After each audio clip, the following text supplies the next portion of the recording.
Welcome to this winter solstice 2023 rune reading. First of all, I'd better apologise for my scratchy voice because I have got a cold here. I'm recording this on the 20th of December, so very close to the time, just one day before the solstice. And the rune that I selected this time is known as Gjöf or Gebo. And it fell in its reverse position where it looks like a crossroads. That isn't negative in itself, not at all.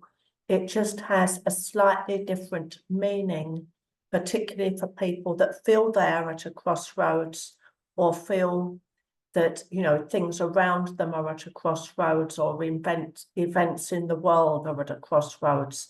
So I wasn't at all surprised when it was the one that came out when I selected blind, because it does fit very well also with the general theme of the season, because the meaning of Gjöf is gift, or gifts, it's plural. And so, you know, it's the time of giving and receiving gifts, isn't it?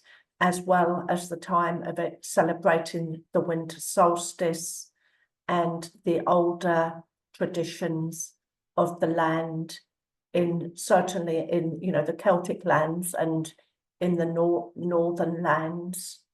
There is this tradition of celebrating the longest night of the year and the shortest day, and the time when the sun stands still and the earth goes into its deepest sleep until it is time for everything to resurrect in the spring.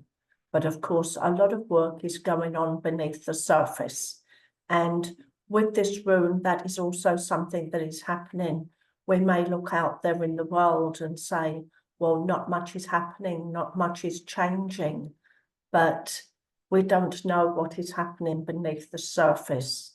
And being aware of that can help to generate our own hopefulness, our own upliftment, even though understandably many of us feel that there is much that needs to change. So let's come back to this rune and relate it more closely to the solstice. So this rune is lovely. It does speak about crossroads moments. We all have them. We all know that in our own lives and also in everyday life, it's quite often crunch points that lead to the most progress or the most satisfaction or the most joy. But this rune also is not just about overcoming trials and tribulations. It has a much happier meaning, that of gifts. And there are many gifts. There are the gifts that we possess. There are the gifts that we give and receive, which do not necessarily have to be material things. It can be a kind word, or it can be something else, or just a smile or a laughter. But we also know that there is this sense of, at this time, of giving, of receiving, of thankfulness for what the earth has provided, of thankfulness to Mother Earth for supporting us as she does, despite what we may or may not do. And that, in a way, is a gift of gratitude, one that we owe to Mother Earth for sustaining us. And there is also then this sense of a gift that we may receive that is not about receiving a present. It's about the inspiration that we may receive, the ideas that we may receive, the sense of peace, the sense of community, those things that really are priceless are often the gifts that this rune will speak most highly of, especially those gifts that we maybe do not expect. And these can come in many ways.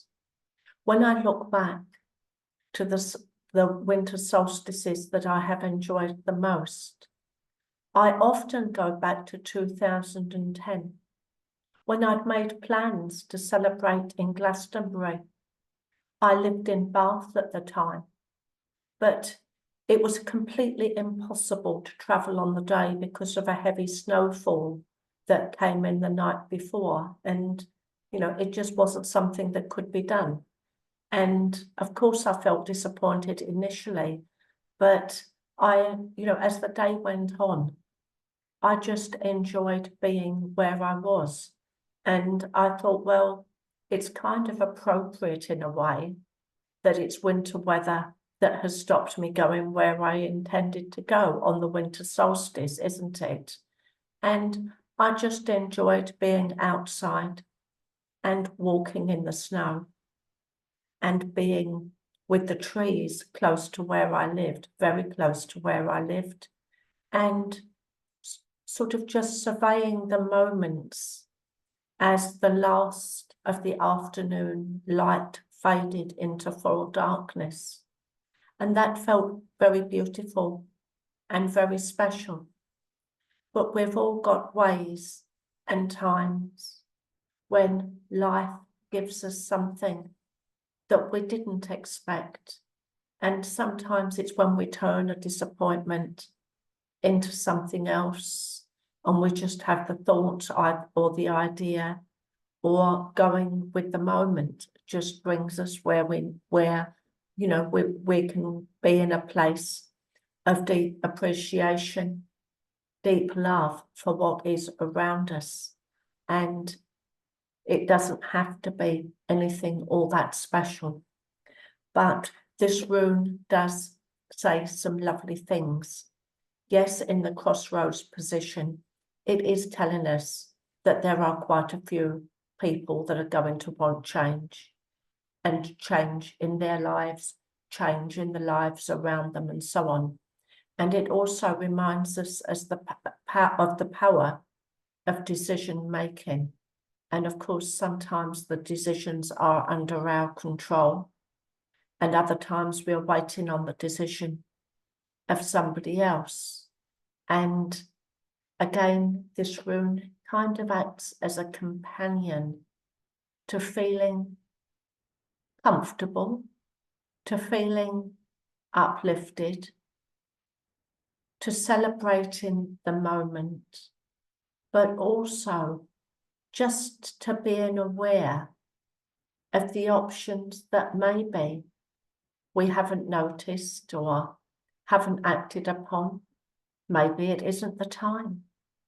But it's also about the gifts that we give ourselves, that we sometimes forget to give.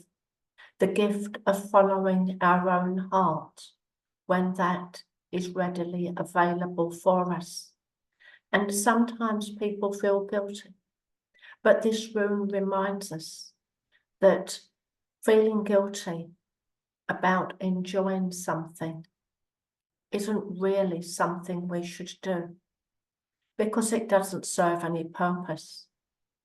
Feeling that maybe we're going to enjoy this and we're going to give something back in some way, that can be much more.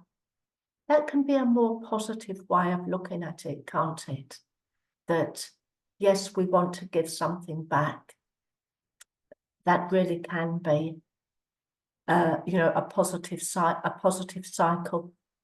That at the same time, we feel free to enjoy what we want to enjoy. And I feel that that is what I don't like to use the word should, but it's a good way to be. It's a positive way to be.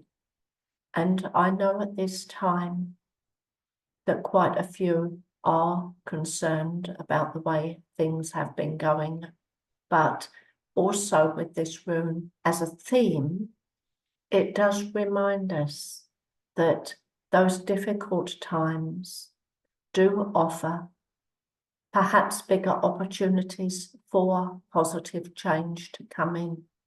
And when that happens, we know that there are many benefits, and that the changing times in history have perhaps never been the easiest times, but they have also been the times that have brought great blessings sometimes. And I think it is important for our own upliftment to remember that, to take joy where we can, certainly not to feel guilty about it. And of course, some people have decided to have a quieter time, but that feels appropriate for them this year. And of course, when that's made as a positive choice, that it just feels right, then that is great, isn't it? And I would like to wish everybody well, regardless of how they choose to celebrate the winter solstice. Thank you for joining me. I do these readings on the 8 wheel points of the year. So the next one will be the 1st of February.